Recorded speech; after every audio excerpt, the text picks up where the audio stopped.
அன்பிற்குரிய மாணவர்களே, இன்றைக்கி நம்ம nucleophilic substitution reaction SN1 SN2 பற்றி பார்ப்போம்.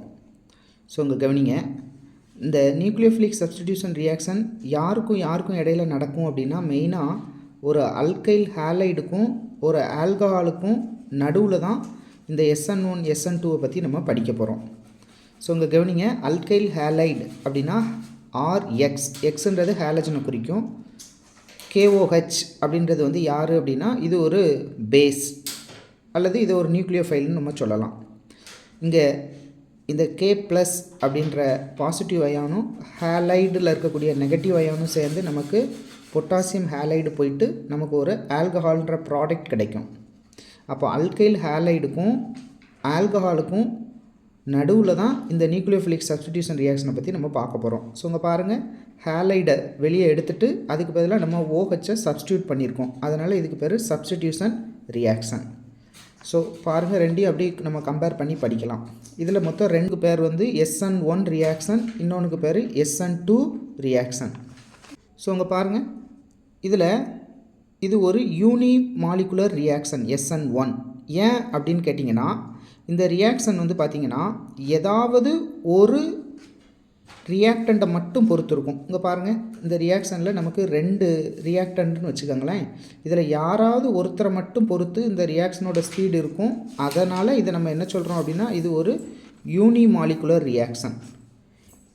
SN2ல் வந்து பார்த்திங்கன்னா இது பை மாலிகுலர். அப்படின்னா என்ன அர்த்தம் அப்படின்னா, இந்த அல்கைல் ஹேலைட் அண்ட் இந்த ஆல்கஹால், இந்த KOH பேஸ், இது ரெண்டையும் பொறுத்து தான் இருக்கும். அதனால் இது பை மாலிகுலர் ரியாக்ஷன். அடுத்து கவனிங்க, ஸோ இந்த ரியாக்ஷனுடைய ஸ்பீடு அதை தான் நான் இப்போ உங்கள்கிட்ட சொன்னேன். ஸ்பீடை தான் நம்ம ரேட் அப்படின்னு சொல்லுவோம். இங்கே ரியாக்டன்ட்னு எழுதியிருக்கிறேன். அப்படின்னா என்ன அர்த்தம் அப்படின்னா, அல்கைல் ஹேலைடுடைய கான்சன்ட்ரேஷனை மட்டும் பொறுத்து இருக்கும். SN2ல் வந்து பார்த்தீங்க அப்படின்னா போத்து அல்கைல் ஹேலைடும் இருக்கும் ப்ளஸ் பேசர்னுடைய கான்சன்ட்ரேஷனையும் பொறுத்து இருக்கும். தேர்ட் பாயிண்ட், எப்போதுமே இந்த SN1 ரியாக்ஷன் நடக்கணும் அப்படின்னா அங்கே நம்ம எடுத்துருக்கக்கூடிய பேஸ் வந்து வெரி வீக் பேஸாக இருந்தால் கூட இந்த ரியாக்ஷன் ப்ரொசீட் ஆயிரும். ஆனால் SN2ல் வந்து பார்த்திங்கன்னா நம்ம எடுத்துருக்கக்கூடிய பேஸ் வந்து ஸ்ட்ராங் பேஸாக இருக்கணும். ஏன் அப்படின்றத இப்போ சொல்கிறேன், கவனிங்க. ஸ்டெப் 1 SN1 ரியாக்ஷனில் ஸ்டெப் 1 பாருங்கள். இங்கே நான் எடுத்துருக்கக்கூடிய அல்கைல் ஹேலைடு யார் அப்படின்னு கேட்டிங்கன்னா, இது ஒரு டெர்சரி அல்கைல் ஹேலைடு. இங்கே நான் எடுத்துருக்கக்கூடிய பேஸ் வந்து பார்த்திங்க அப்படின்னா ஒரு வீக் பேஸ். இது இந்த டெர்சரி அல்கைல் ஹேலைடை என்ன பண்ணுது அப்படின்னு கேட்டிங்கன்னா அப்ரோச் பண்ணுது. ஏன்னா இந்த பேஸினுடைய சார்ஜ் வந்து நெகட்டிவ் சார்ஜ். இதில் நமக்கு நெகட்டிவ் சார்ஜ் யாருக்கு இருக்கும் அப்படின்னா ஹேலஜனுக்கு மட்டும்தான் இருக்கும். அப்போது இந்த ஹேலஜன் வெளியே போனால் தான் இந்த நெகட்டிவ் சார்ஜ் இருக்க நியூக்ளியோஃபைல் உள்ளே போய் சேர முடியும். அப்போது இந்த ப்ரெசன்ஸ் ஆஃப் OH மைனஸ் இந்த X வந்து என்ன ஆகுது அப்படின்னா போலார் நேச்சர் ஆகுது. இப்போ போலார் ஆகிற போது இங்கே நமக்கு கார்பன் பாசிட்டிவ் அயான் கிடைக்கிது ப்ளஸ் ஒரு ஹேலைடு அயானாக வெளியே போயிடுது. அப்போது இந்த கார்போகேட்டையான் ஃபார்ம் ஆகுது. இதை தான் நம்ம டெர்சரி கார்போகேட்டையான்னு சொல்கிறோம். இந்த இடத்துல நீங்கள் நோட் பண்ணிங்கன்னா இந்த CX பாண்ட் வந்து நமக்கு ப்ரோக் ஆணுச்சு. எதனால் ப்ரோக் ஆணுச்சு அப்படின்னா, because of the presence of OH minus ion.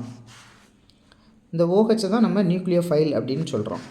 அடுத்து கவனிங்க, இந்த அயான்ஸ் வந்து ஏன் ஃபார்ம் ஆகுச்சு அப்படின்னு கேட்டிங்கன்னா, இங்கே நடந்த கிளீவேஜ் வந்து என்ன அப்படின்னு கேட்டிங்கன்னா, இது ஒரு ஹெட்டிரோலிசிஸ் கிளீவேஜ். ஹெட்டிரோலிசிஸ் அப்படின்னா X வந்து எலக்ட்ரானை எடுத்துகிட்டு போயிடுச்சு, கார்பன் எலக்ட்ரானை லூஸ் பண்ணிருச்சு.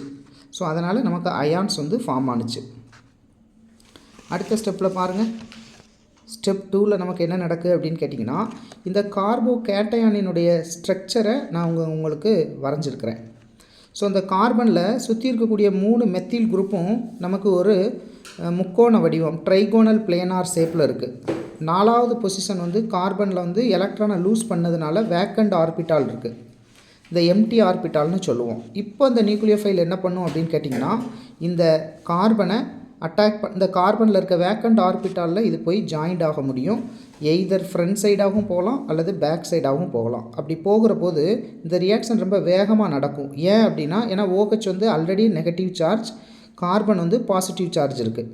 அப்போ நமக்கு என்ன ப்ராடக்ட் கிடைக்கும் அப்படின்னு பார்த்திங்கன்னா, OH வந்து ஃப்ரண்ட் சைடு வழியாக அட்டாக் பண்ணால் நமக்கு கிடைக்கக்கூடிய ப்ராடக்ட் வந்து பார்த்திங்கன்னா அதே இங்கே மேலே பார்த்தீங்க இல்லையா, எக்ஸ் இருக்கக்கூடிய இடத்துல யார் போய் சேர்ந்துருவா, OH மைனஸ் போய் சேர்ந்து அதே கான்ஃபிகரேஷனில் இருக்க ப்ராடக்ட் கிடைக்கும். அதை நம்ம ரிட்டன்சன் அப்படின்னு சொல்லுவோம். இது ஒரு 50% வர்றதுக்கு வாய்ப்பு இருக்குது. அல்லது இந்த OH வந்து பார்த்திங்கன்னா பேக் சைடு வழியாக போய் அட்டாக் பண்ணால் நமக்கு என்ன ப்ராடக்ட் கிடைக்கும் அப்படின்னா இன்வெர்ட்டட் ப்ராடக்ட் கிடைக்கும். இதுக்கு ஒரு 50% சான்ஸ் இருக்குது. அப்போ இந்த மாதிரி ரெண்டுமே கிடைக்கிறதுக்கு வாய்ப்பு இருக்கிறதுனால இது எதை ஃபார்ம் பண்ணும் அப்படின்னு கேட்டிங்கன்னா ரேசமிக் மிக்சரை ஃபார்ம் பண்ணும். ரேசமிக் மிக்சர்னால் என்ன அப்படின்னா போத் இன்வெர்ட்டட் கான்ஃபிகரேஷனும் கிடைக்கும், ரிட்டன்சன் கான்ஃபிகரேஷனும் கிடைக்கும். இது உங்களுக்கு புரியுதா? ஏன் இங்கே வந்து நம்ம வந்து வீக் பேஸை எடுக்கணும் அப்படின்னா, ஏன்னா இங்கே நமக்கு பேஸ் வந்து எப்போ ரியாக்ட் ஆக ஆரம்பிக்கும், எப்போ ஃபாஸ்ட்டாக ரியாக்ட் ஆகும், எப்போ நமக்கு கார்போ கேட்டையான் ஃபார்ம் ஆகுதோ அப்போ தான் இது ரியாக்ட் ஆகும். அதனால் நீங்கள் ஸ்ட்ராங் பேஸ் எடுத்தாலும் சரி, வீக் பேஸ் எடுத்தாலும் சரி, இது ஃபார்ம் ஆனால் தான் ரியாக்ஷனே தொடங்கும். நமக்கு வந்து ரியாக்ஷனுடைய ஸ்பீடே வேகமாக நடக்கும். அப்போது ஃபார்மேஷன் ஆஃப் கார்போ கேட்டையானை பொறுத்து தான் இந்த ரியாக்ஷனே அமையுது. ஸோ இங்கே நம்ம பார்த்திங்க அப்படின்னா இந்த SN1 ரியாக்ஷனுடைய ஸ்டெபிலிட்டி ஆர்டர் யாருக்கு அதிகமாக இருக்கும் அப்படின்னு கேட்டிங்கன்னா கார்போ கேட்டையானுக்கு டெர்சரிக்கு தான் இருக்கும். ஏன்னா இங்கே 3 அல்கைல் குரூப் இருக்குது எலக்ட்ரானை டொனேட் பண்ணுறதுக்கு. அதனால் ஈஸியாக கார்பன் நேர் அயனி இங்கே உருவாயிரும். தென் செகண்டரி, தென் ப்ரைமரி. இங்கே மொத்தம் 2 ஸ்டெப்பில் நடந்துச்சு. ஃபஸ்ட்டு ஸ்டெப்பில் என்ன நடந்துச்சுன்னா formation of carbon cation, carbonium ion. Second ஸ்டெப்பில் ஃபாஸ்ட்டாக OH ஆட் ஆகி நமக்கு ப்ராடக்ட் கிடைக்கி. அதனால் இதை நம்ம என்ன சொல்லுவோம் அப்படின்னா இது ஒரு 2 ஸ்டெப் ப்ராசஸ். ஸோ அப்படி இங்கே வாங்க, இங்கே பார்த்தீங்க அப்படின்னா ஸ்டெப் 1 என்ன நடக்கும் அப்படின்னா நம்ம எடுத்துருக்கக்கூடிய அல்கைல் ஹேலைடு, மெத்தில் ஹேலைடு இங்கே எடுத்துருக்குறோம். இங்கே இந்த OH வந்து இந்த மெத்தில் ஹேலைடை அப்ரோச் பண்ணணும் அப்படின்னா ஃப்ரண்ட் சைடு நமக்கு யார் இருக்கான்னா ஹேலஜன். இது ஒரு நெகட்டிவ் ரிச் பீசிஸ், OHம் நெகட்டிவ் ரிச் பீசிஸ். அப்போ இது ரெண்டும் நேருக்கு நேர் மோத முடியாது, நேராக போய் சந்திக்க முடியாது. ஏன்னா அங்கே வந்து நமக்கு ஒரு ரிப்பல் ஏற்படும். ஏன்னா OH வந்து நெகட்டிவ் சார்ஜ் இருக்கனால ஃப்ரண்ட் சைடாக அட்டாக் பண்ண முடியாது. ஏன்னா ஹேலஜனுக்கும் எலக்ட்ரான் ரிச்சு, அதனால் ரிப்பல் ஆகும். அதனால் இது எப்போதுமே பேக் சைடு வழியாக தான் போய் அட்டாக் ஆகும். அப்படி அட்டாக் ஆகிற போது நமக்கு என்ன கிடைக்கும் அப்படின்னா ஒரு டிரான்சிஷன் ஸ்டேட் ஃபார்ம் ஆகும். ஸோ இது வந்து பார்த்திங்கன்னா இன்கம்ப்ளீட் பாண்ட் ஃபார்மேஷன் சொல்லுவோம். ஏன்னா கார்பனை சுற்றி இருக்க 3 ஹைட்ரஜனுக்கும் சாலிட் லைன் போட்டிருக்கோம். இங்கே ஆல்ரெடி திக் லைனில் இருந்த எக்ஸ் வந்து கொஞ்சம் கொஞ்சமாக உடையுது, OH வந்து பேக் சைடு வழியாக அட்டாக் ஆகுது. அதனால் டாட்டட் லைன் போட்டிருக்கோம். இது பாண்டு பிரேக் ஆகுது, இங்கே பாண்டு ஃபார்ம் ஆகுது. ஒரு கட்டத்தில் நமக்கு என்ன ஆகும் அப்படின்னு கேட்டிங்கன்னா இந்த எக்ஸ் ஆனது ஹேலஜன் வெளியே போயிட்டு OH வந்து பேக் சைடு வழியாக சாலிடாக ஃபார்ம் ஆயிரும், ஸ்ட்ராங்காக பாண்டு ஃபார்ம் ஆயிரும். இதுக்கு பேர் என்ன அப்படின்னு கேட்டிங்கன்னா இன்வர்சன் ஸ்ட்ரக்சர்னு சொல்லுவோம். அதாவது இன்வெர்ட்டட் கான்ஃபிகரேஷன். இதுக்கு பேர் வேல்டன் இன்வர்சன். இங்கே நமக்கு வந்து பேக் சைடு வழியாக தான் நியூக்ளியோஃபைல் அட்டாக் ஆகும்னு சொன்னோம். அப்போ இங்கே வந்து நமக்கு இருக்கக்கூடிய அல்கைல் குரூப் எப்படி இருக்கணும், அல்கைல் ஹேலைடு குரூப் எப்படி இருக்கணும் அப்படின்னா ப்ரைமரி அல்கைல் ஹேலைடாக இருந்தால் ஈஸியாக நடந்துடும். ஏன்னா அங்கே வந்து பார்த்திங்கன்னா ப்ரைமரி அல்கைல் ஹேலைடில் நமக்கு வந்து பெரிய குரூப் எதுவுமே இருக்காது, ஹைட்ரஜன் மாதிரி சின்ன சின்ன ஆட்டம் தான் இருக்கும். அதனால் ப்ரைமரி அல்கைல் ஹேலைடு ஃபாஸ்ட்டாக ரியாக்ட் ஆகும். தென் செகண்டரி, தென் டெர்சரி SN2ல். இங்கே வந்து பார்த்திங்கன்னா நமக்கு ஸ்டெப் 1ல் ஒரு டிரான்சிஷன் ஸ்டேட் ஃபார்ம் ஆனிச்சு. அடுத்து உடனே அதுதான் ரேட் டிட்டர்மினிங் ஸ்டெப். உடனே நமக்கு வந்து இன்வெர்ட்டட் ப்ராடக்ட் கிடைக்கும். அதனால் இதை நம்ம என்ன சொல்லுவோம் அப்படின்னா சிங்கிள் ஸ்டெப் ப்ராசஸ் அப்படின்னு சொல்லுவோம். ஸோ இப்போ நடத்தியிருக்கக்கூடிய இது உங்களுக்கு நான் புரிஞ்சிருக்கும்னு நினைக்கிறேன். தேங்க்யூ.